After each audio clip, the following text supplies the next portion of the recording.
Don't stop! And I'm Candace Bailey. We're coming to you live from the G4 Studios in Los Angeles. Right. On the show today, controversial director Kevin Smith is here live with his new movie, Red State. Find out about who's protesting it and the unique way Smith may bring it to theaters. And we'll talk about the latest hybrids. The 2012 Fisker can switch between a hybrid mode and an even fancier hybrid mode. Oh! You can't kill yourself with exhaust if there is no exhaust. Oh, I will find a way. I challenge you. What's the fancier hybrid mode? Does it have a top hat and a monocle on the grill, or what does it do? Maybe. You're just gonna have to wait and see. Okay, I will. You got me, television tease. Plus, we'll talk winged death, and it's not about the bird flu. Today's military tech has a sit rep on the F-35 Joint Strike Fighter that gets you where you need to bomb at 1,200 miles an hour. What did I say? Joint. I did. I said joint. By the way, it costs $110 million, so start saving, kids. Mow some lawns, sell your records.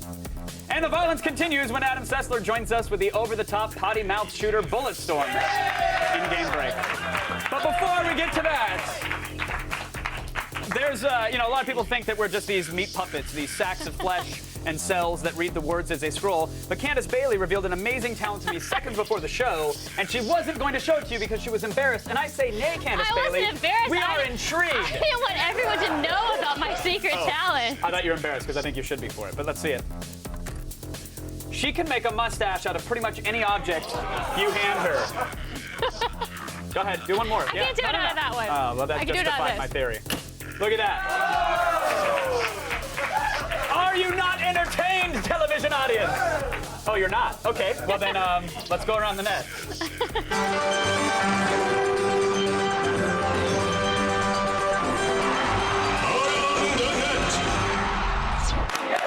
I just went out a limb for you and said you could make a mustache out of anything. I tried to do it before. Woo, yeah! We have videos and whatnot. Today's number 5 item comes to us from the brave men and women in our armed forces. Not only do they risk their life and limb to protect democracy around the world, but they also have to face unprecedented and unforeseeable dangers. Yes. All 3 of those things. One of those dangers, potentially friendly fire from a 40mm riot grenade. I'll give you a countdown, all right? I'll give you a countdown. 3. Lower it, lower it.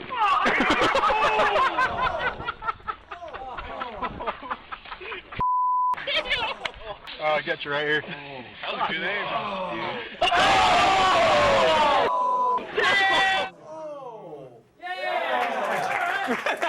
How do we react to? Okay, we'll clap.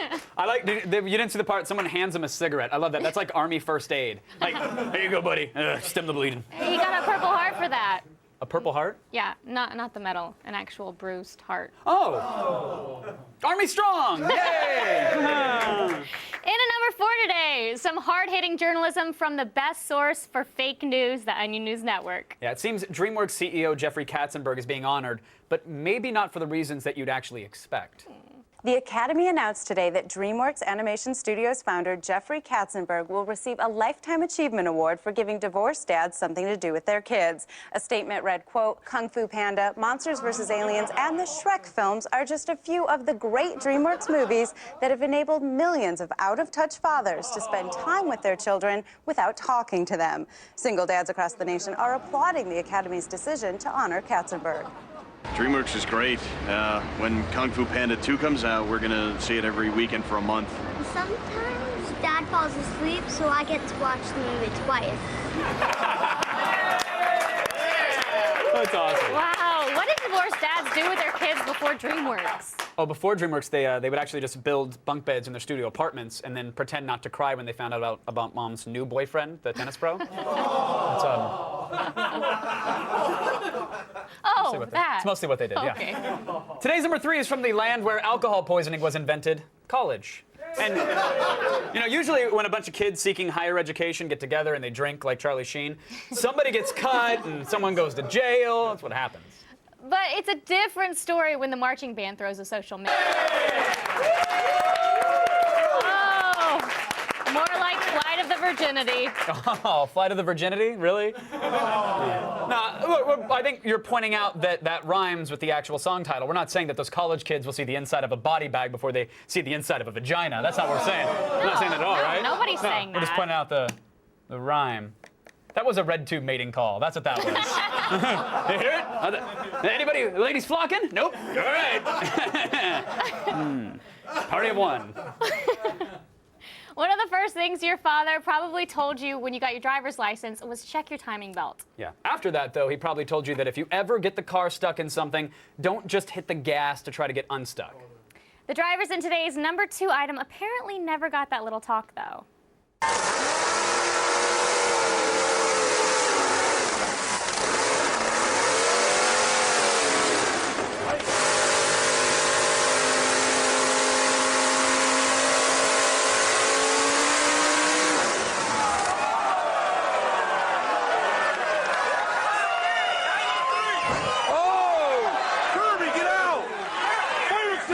Fire extinguisher! Get out of there! Get out of there, Shelly, or Brenda, or Jennifer. It ain't whatever. broke until it blows the F up. Yeah. The tires might say white trash, but the Buick body says class. Still ahead, folks. Schwarzenegger is out of office and out of tune. The Last Act of Predator, the musical, is today's number 1. You ever blown up a car? Today's ATN featured a member of our armed forces receiving a one-gun salute. AOTS troops, we need to be briefed on this action. Tell us, what medal was this soldier awarded for this feat? Tweet us your responses at AOTS, #OMGROFLOL. If your response makes us honorably discharged with laughter, we will feature it on this Friday's show.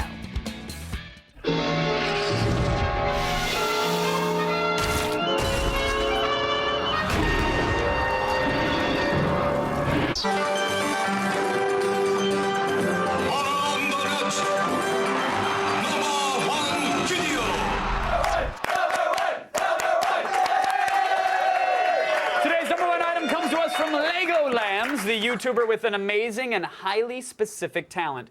Basically, he creates awesome musical versions of cheesy Arnold Schwarzenegger movies from the 80s and 90s. That's what he does. That is what he does. He's already scored operatic versions of Terminator 2, Commando, and the Conan the Barbarian. And now he's posted his final Arnold musical, The Paranoid Jungle Masculinity Fest Predator.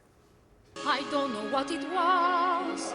The jungle came alive. Go on. It happened very fast. Not easy to describe, but you must have wounded it, unless my eyes deceive. When the big man was killed, its blood was on the leaves. If it bleeds, we can kill it. She discovered the key. There is proof we can wound it. So repeat after me. If it bleeds, we can kill it. If it bleeds, we can kill it. Yeah, now take a stand. Here now, take a stand. We can bring down this bastard. We can bring down this bastard. If we stick to the plan. If it bleeds, we can kill it. That was 10 times more amazing, and I'll tell you why. I think the best part. Hey, what's this wire all about? Oh, wait, Candace, don't touch it. Candace, don't touch it! Oh, great. Now we're dead. This is not how I saw my day going, Candace. Why was there a dangerous wire? We just redid the set. Why didn't they fix it? Okay, do you have any idea how expensive a bonded electrician is? No? Yeah, exactly. So what happens now? No, we're probably about to be judged. And I've done some really terrible things in my time. Well, I mean, they were fun, but they were really terrible things. Okay. Right you are, Kevin Pereira. But you saved yourself from the lake of fire with your BP oil spill coverage last year. Oh, sweet! Oh! Oh! Halo! Candace Bailey, you're not so lucky. Oh! I think there's been some sort of mistake.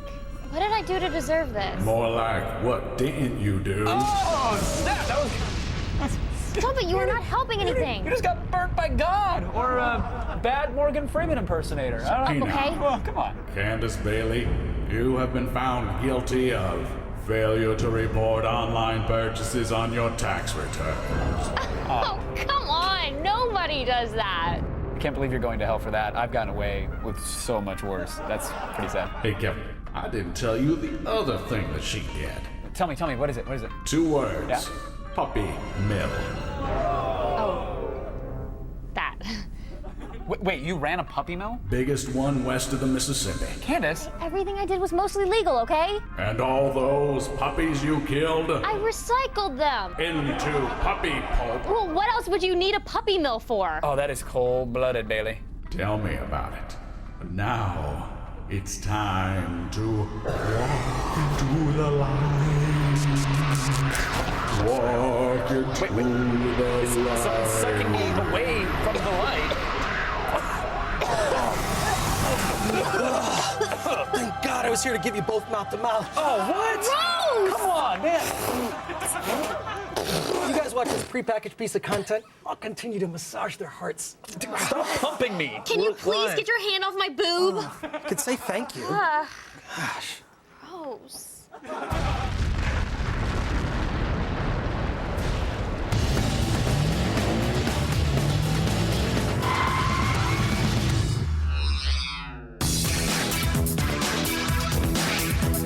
Fossil fuels? We don't need no stinking fossil fuels. Not when there's new energy-saving and emission-free rides soon to hit the road.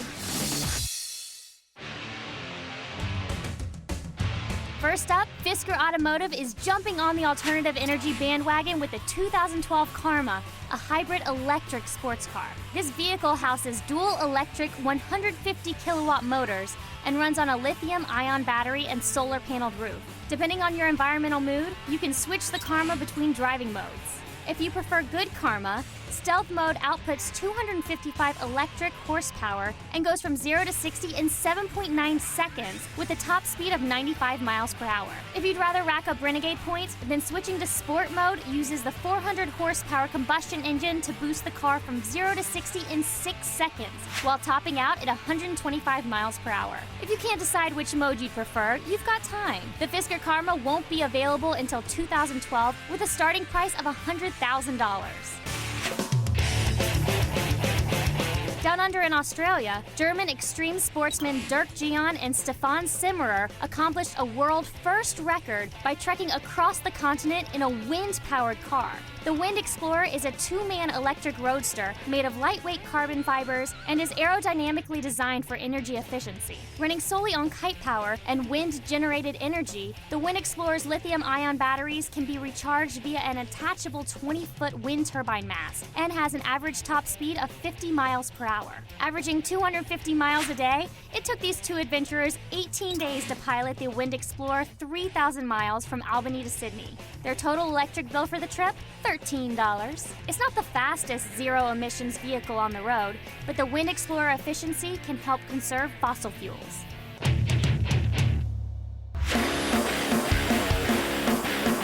Not to be outdone, BMW is going green with a new series of electric cars known as the Bmw i. There are 2 conceptual electric models rolling out.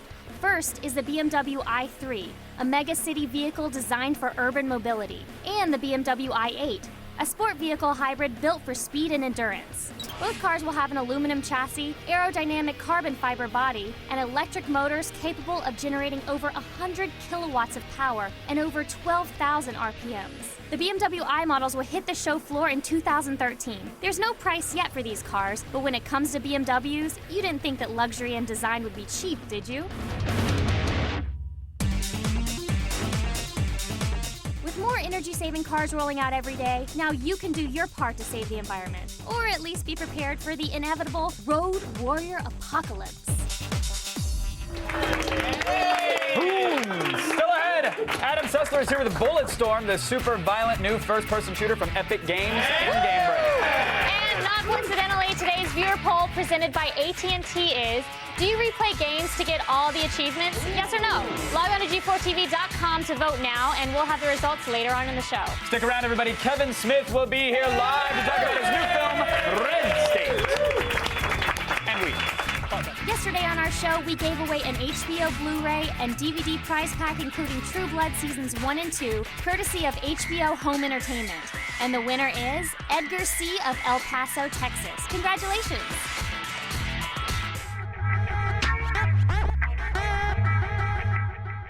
Guess you could say I'm looking for a lady whose heart wants to form a rebel alliance with my heart.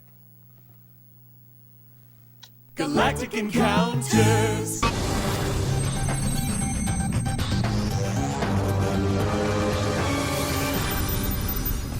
Hi, I'm Sarah Underwood. It's Wednesday, February 23rd, and here are your top stories. It is official. March 2nd is iPad Day.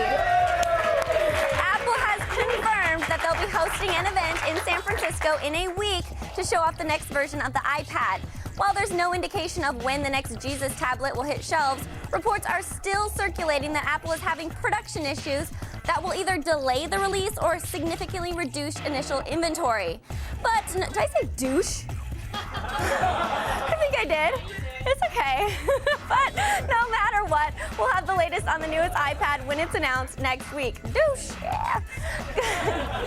Calling all Trekkies, we have good news from the Starfleet. CBS has announced that come this April, they'll be opening their classic TV catalog to Netflix Instant. Yes! That includes the original Star Trek, Hawaii Five-0, Cheers, plus Twin Peaks, and The Twilight Zone.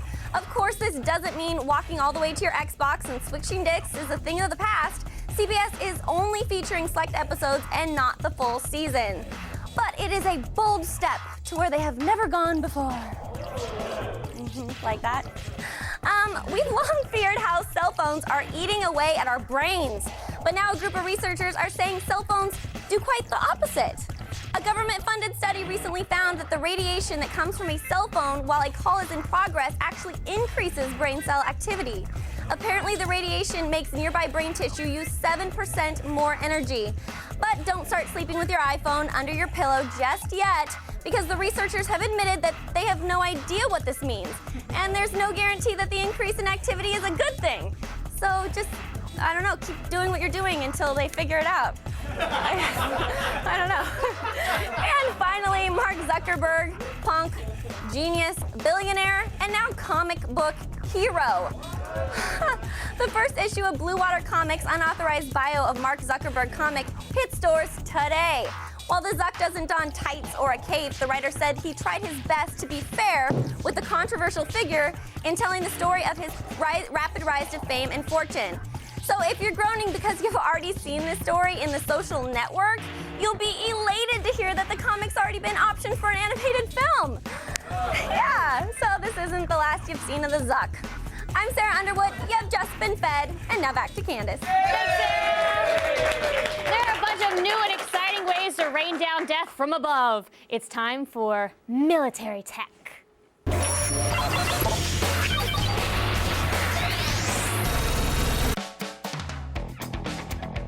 When it comes to fires in the sky, our boys in uniform know just what it takes to get the job done. And with 3 new air vehicles in testing, they'll soon be more ready than ever.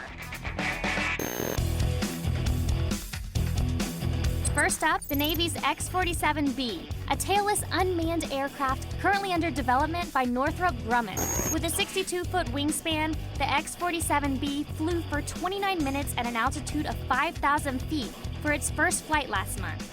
As the test proved, the aircraft is on track to endure long-range flights at 40,000 feet within the next 2 years. And since its data uplink is run by satellite, operators can choose to be on the carrier itself or stay safely at home base while flying. Thanks to its autonomous aerial refueling probe, the X-47B will not only be carrying 4,500 pounds of weaponry, but also 2,000 extra pounds of fuel for gassing up other combat planes in its path. The U.S. Navy has invested $635 million into this solution, with plans to deploy 2 of these bad boys in 2013. Now that we have gas and munition on lock, let's look into combat vehicle transportation. And for that, we have NavAir's V-22. In its 4th year on the field, this multi-mission military aircraft nicknamed the Osprey is now equipped with a larger cargo for carrying wheeled vehicles. With about 18 square feet of space, it can carry 20,000 pounds internally, as well as 15,000 pounds externally, while 24 troops can join inside for the ride. Designed to combine the functionality of a conventional helicopter with the long-range, high-speed cruise performance of a turboprop aircraft, the Osprey is known as a centerpiece for U.S. Marine Corps operations, getting Jeeps, tanks, and Humvees in and out of the battlefield quickly and safely. Lastly, we just can't talk about aircraft without mentioning the F-35 Joint Strike Fighter. Now in its 5th generation, the F-35C is finally in flight after a successful Navy test last week, proving that the latest stealth-capable model can in fact reach the 1,200 mile per hour max speed that Lockheed Martin reported, as well as over 590 nautical miles for its combat radius. After a year-long wait and much skepticism due to the B model's recent fail on a reconnaissance mission, the F-35C is back to being the most anticipated fighter plane to come out of flight testing at the end of this year. And at an estimated $110 million per unit, there are some high expectations.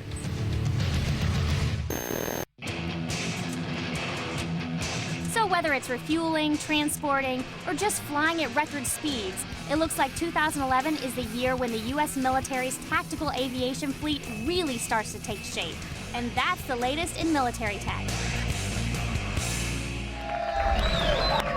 Alrighty, folks, it is time. My next guest is a director, actor, and CEO of a podcasting empire. He rules it with an iron fist. Please welcome back to the show, Kevin Smith! How are you, sir? Good, how are you? Doing very well. Hey, thank you. We do some of this. This is my that Vulcan sparked too much greeting. prestige for that. Yeah, there's a lot of. I gave you a lot of respect. I love your set. Well, thank you very much. It's just such eye candy. It looks man. like Tokyo took ecstasy and then threw up, doesn't it? I guess. Yeah, it's true. I'm feeling a little animated. You know? Oh yeah. Well, all right, I take it back. No. I don't feel that way at all. Well, we haven't told you about the tentacle chair yet, so that's why they felt bad in advance. Totally. But I've heard enough of your podcast to know that a tentacle would not throw you in the slightest. Not in the least. I would welcome it as a challenge, if you will. Taming the beast. I could be experimental, even if the beast is involved. Try anything once before you dismiss it. I would say. And then try it 2 or 3 times if you're telling an ex-girlfriend to do it. Yes, totally. Or trying to convince your wife, a lot more difficult. Right, yeah. Speaking of what, congratulations. Seems incredibly happy married. and healthy. Thank you.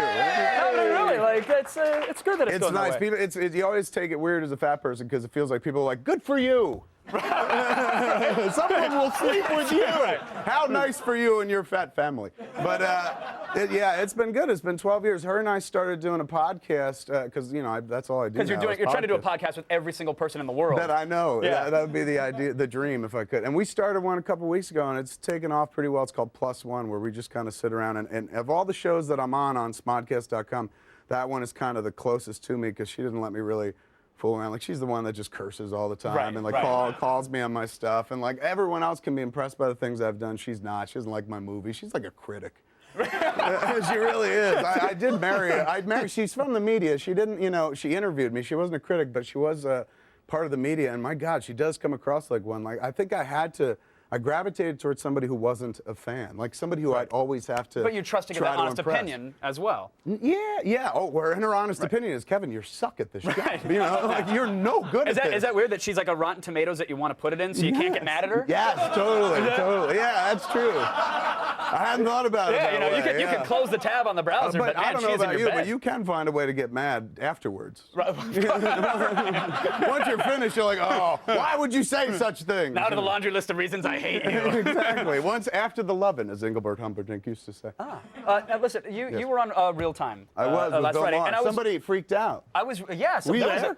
No, I wasn't there. I mean, I was there in spirit. I was at home. I felt you there in the room. Too stoned to realize what was going on, but I knew someone was yelling. It was weird. It's a live show, right? So of course, there's always the element of anything could happen, but nothing ever does because we live in a very safe world. Welcome to my world. Yeah, you know what I'm saying. So at this point, like you go there and you pretty much like there is no script, but you're kind of sticking to script. Your live program, nothing bad's gonna happen. Then out of nowhere, somebody starts screaming. And it's unnerving. It kind of does like, oh my God, we are live. Like, was he quoting Mallrats or was he? I wish. I would have been like, fly! But it wasn't. And at first he was yelling and I was like, this is one of those anti-cop-out people. But it wasn't even that. It was a guy going... Wait, is there a contingent? There's a bunch. Yeah, they're like the truthers. They stand up. They're like, it was your worst. You can't deny it was bad. Is there a cop-out loose change edition where someone's gone through frame by frame? They're like, this proves beyond a shadow of a doubt Smith did it for the money. So I didn't know if it was something like... I didn't think it was aimed at me. I don't have that much ego. But I did think... If somebody stands up and starts yelling in a public space, usually the next thing is like click, ba-boom. So I was just like, where do I run? And I knew there was no place really to run. And so I figured, all right, let's just play the ball where it lays. And you wait for something to happen, because this is like Bill Maher's show, and I'm like not going to be the guy that goes for the joke, because whoever makes the first joke wins. Right. Because everybody is like, they're all yeah. So I'm like, I'm sitting there going like, I wanted to say it the moment the dude spoke, but I'm like, I can't. This is Bill's show. You could have grabbed him and human shielded him. Like that was yours to run with. But I was waiting for him to go for the joke, and he didn't. And finally, I was just like, shut up, Dad, and everybody was like, oh. So that was a nice little tension breaker, but it was strange. It was a real time. It was absolutely real moment. I wanted to get your opinions on the world at large, though, but we'll hold off because we're going to take a commercial break. When we come back, we'll talk Red State. Yes. We'll talk a crazy, huge announcement that you want to make. Yeah, we'll talk the world crazy. tour. We'll talk groupie dominance. Yeah. We'll talk fleshlights. Yeah. We got it all. More Kevin Smith coming up after this.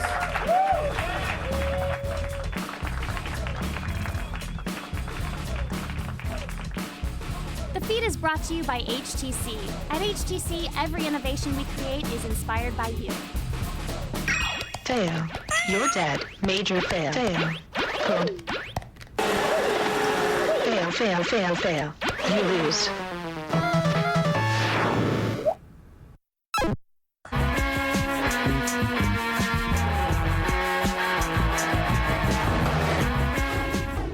And then cue the Jell-O shotgun on the face shot, right? Absolutely. There's a lot of Jell-O. There's no putting shotgun in this film. That was a clip from Red State. Right. Welcome back, by the way, Kevin Smith, everybody. I take for granted. I figure the audience knows. Totally. They were like, who's that? He's a seat filler. He shouldn't be up there. Red State, not a traditional Kevin Smith film by any stretch of the imagination. I mean, even when you watch that clip, it just doesn't, it looks better than a Kevin Smith movie. And that, actually, it does. I don't know how else to explain it. That lives in the section of the movie that is closest to everything else that I've done. Because it starts off kind of like teenagers going to get laid, and then quickly takes a weird right turn, and then quickly takes another weird left turn, but not back into the unfamiliar. And while we were shooting the flick, people would be standing next to me because I cut it while we're shooting, and so they can see the whole thing. They'd watch the footage and they'd be like, "Wow, it's," and they couldn't say it. And finally, I'd be like, "It doesn't look like one of my movies." Like, yes, that's it. I don't know how else to say it, but are you sure you directed this? Was that like a goal for you when you set out to do this? I think so.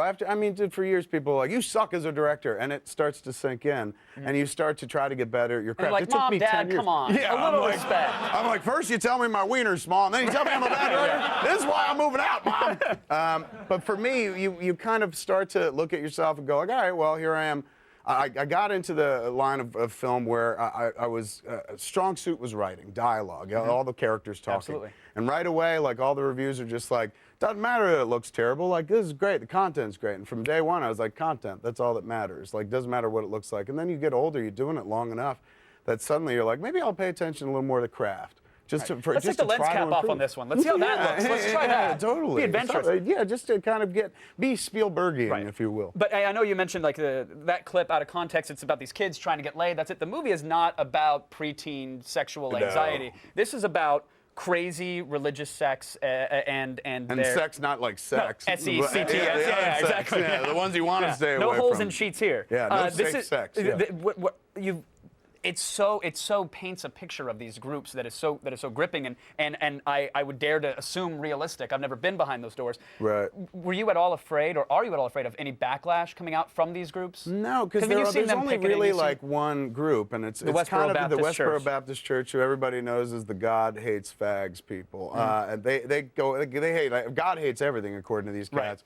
But he went after the gay people. If he hated poster boards and markers, they'd be really screwed. Yeah, because how could they possibly protest? And they were the leap-off point. I was like, wow, wouldn't it be weird if a family like this, extremely religious fundamentalists, holding up signs at funerals, didn't have a funeral to hold up a sign at? Would you have to create a body to hold the sign? And so suddenly I was like, ooh, a horror movie. This could be a cool kind of horror movie. And I'm not known for doing that. So I was already leaping out of the familiar terrain of comedy. And at that point, I was like, since I'm already out of my depth, let me just go for broke. Let me try to do a Quentin Tarantino movie by way of the Coen brothers. And at that point, you don't want it to look anything like a Kevin Smith movie, so that people could kind of get lost in it. And you're not worried about the backlash, though, any protesters? No, like that? I'm sorry. I got lost in my own thought. I was like, I'm pretty brilliant. No, I got lost in telling that story completely. No, I'm not worried about the Phelpses, who are the leap-off point for the flick. A small family church out in Kansas. They're sort of become our marketing partners on the movie. They announced that they were going to picket us up at Sundance because they, picket funerals and they picket, I guess, predominantly funerals. They picketed me once at a live gig, but I was inside. I didn't see it. They announced they were going to come picket the movie and came up to Sundance to do just that. But when they travel, they don't travel in large groups. There's only 4 of them, and they hold like signs that really slap you across the face. Right. But they're not that intimidating. But this is also a group that the conservatives are kind of like, we don't adhere to their We're not going to associate with that. Exactly. So figure they're safe to hate on either side of the spectrum. Exactly. Yeah. I think it's like if you were like, I'm going to make a villain of Darth Vader, and they're like, well, that's already been done. And I was like, no, it hasn't. You tried to ignore that it already happened. Kind of like that. Like they come across as almost comically evil, as if like Darth Vader and Lord Voldemort had sex and had a butt baby, because they're just so cartoonishly, evil. Right. So it's over the top. I wasn't afraid of that. All right, Still we're running out of time very quickly, but you announced on Twitter that you wanted to make an announcement on this show. I did. I put up a tag on Twitter. You had a graphic that said "Yes, sir." Yes, but it had like little points, little dots. So I'm assuming an acronym. It is. Okay. It is. Let's unravel this mystery. I feel like I'm the Dark Knight viral campaign. It is essentially it's an acronym for Smodcast Internet Radio. And as of May 7th, we launched streaming radio online at smodcast.com. And we're going to do live programming. We're going to start with 6 hours and move on from there. Wow. First show I'm going to do. Thank you. Thank you. Yeah, you're already doing 400 hours of programming a week, though. I mean, that's the thing. We do so many podcasts. I already host like 5 podcasts a week. It kind of makes sense to just go daily. But you can't do it alone, though. You got to be leaning on some friends. I'm going to be leaning on some friends. First show I'm doing is we'll do a show called the Smodcast Network. So the show will be called Smorning. I thought that was cute. I'll probably do that with my wife Jen, just like I do other things with her. And maybe we'll do that on the radio. But the next show that we'll do is a noon show from noon till 2. And I couldn't. I didn't. Snooner? Yeah. I didn't reach very far to find a co-host, but I brought him with me. Come on out there, co-host. Oh, sir. ladies and gentlemen, this is Jason Mewes. Jason Mewes, everybody. Hi, sir. Welcome to the Tag of the Show. We're going to call Jay and Bob G4. You call it Jay and Bob G4? Right? Isn't? No, because they own this. We don't own this. He liked the set. He came in, he was like, lights, pretty. Yeah, I saw you just trying to walk out with plasma. Totally, Nice. yeah. He's like, does that work? Let's get one over there. I thought it was a gift for us. I know. It says Red State. It must be mine. No one's going to tell you no. What are you guys going to discuss on the Snooncast? Well, it's a Snooncast. What we do is we have this podcast already called Jay and Silent Bob Get Old that we do once a week. And now what we're going to do is do a daily radio show. And we're trying to figure out the title. Today we're between Jay and Silent Bob FM or Jay and Silent Bob Get Jobs. And there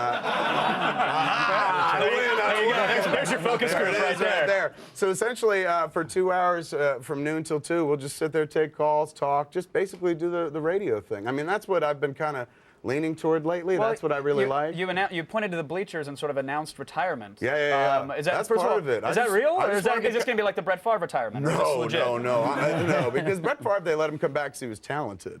When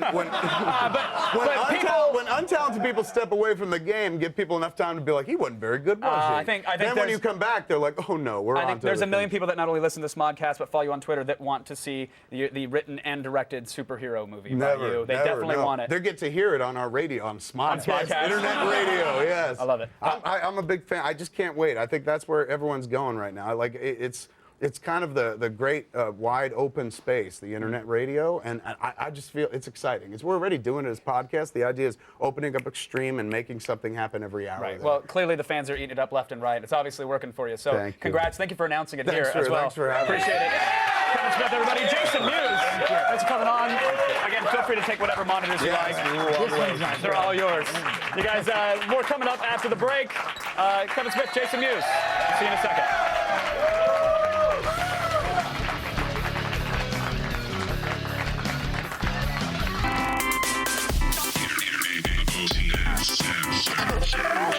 And now, a hot chick catches a baseball.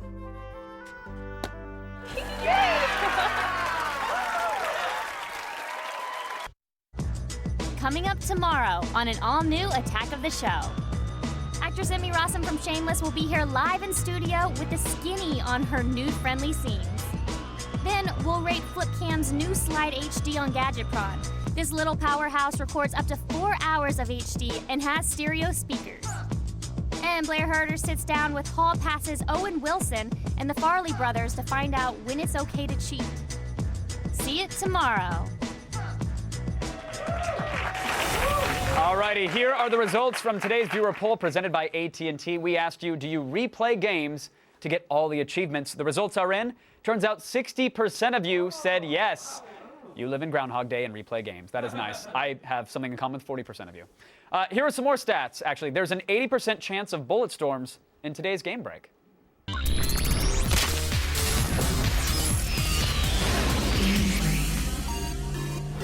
Well, look at that, everybody. X plays Adam Sessler. Yeah. Howdy, sir. So what's the 20% chance of?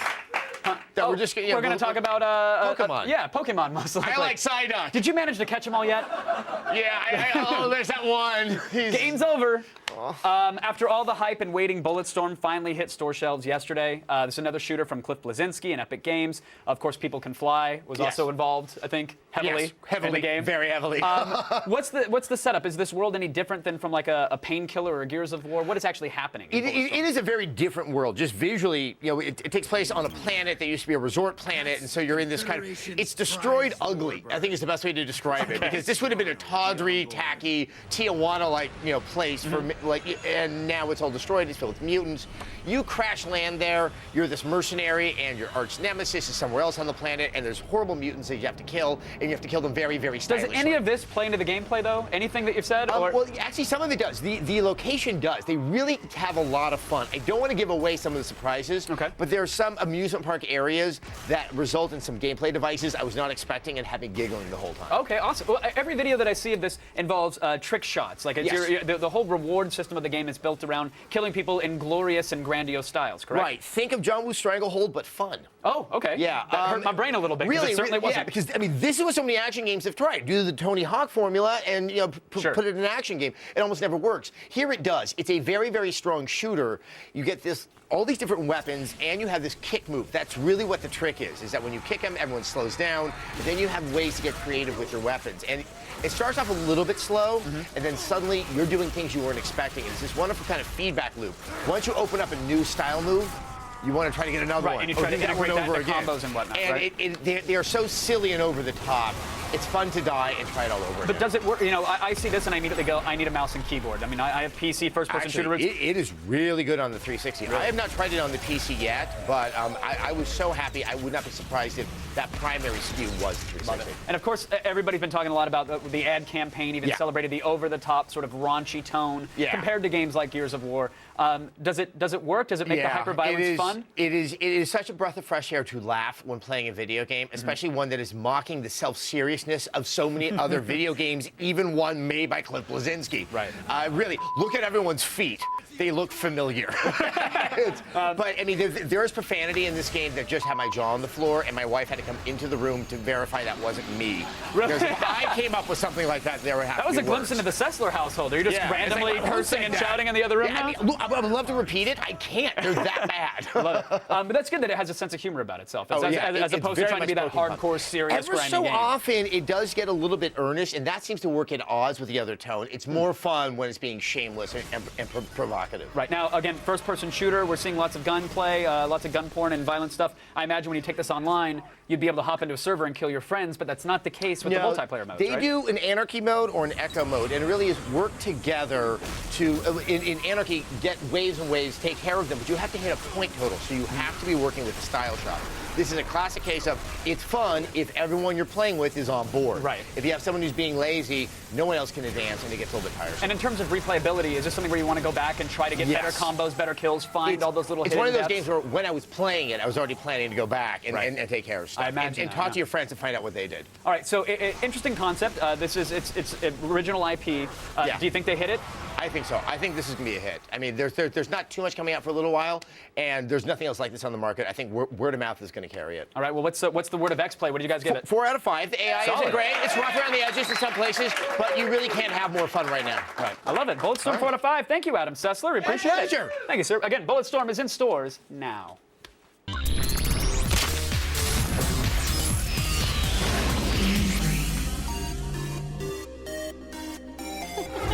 Okay, now, earlier in the show, I pointed out that Candace was good at making mustaches out of anything, and so we were grabbing some stuff from behind our little podium there. But we actually have a lot more stuff, and we have 23 seconds on the clock. This is the stuff we come up with during commercials. So here we go. Just start grabbing, and do we have 23 seconds? Go for it. Go, Candace. Okay, little Pez stash. Little oh, no. Failed on the Pez. That's down one. That's stupid. No, Expo, that is, yep. All right, we got a four. We got one. We got one. Do you have a voice that goes with that? No. No? How about like a hello or a... Okay, no? Okay. This is, all right, fantastic. This is, and I don't know if anybody was keeping score. That's like 25. That was, okay, she got 25 mustaches. Congratulations. That's lady math. Many thanks to Jason Mewes and to Kevin Smith. You guys can head over to coopersdell.com for info on when and where you can see his new movie, Red State. Again, it's a radical departure for him, so it'll be interesting to see what you think. Thanks, of course, Adam Sessler for being here as well. Thanks to Sarah Underwood. And thanks to the master of the mustache. That's me! Candace Bailey. Yeah. You want to try... Good night. you want to do a little cat stash?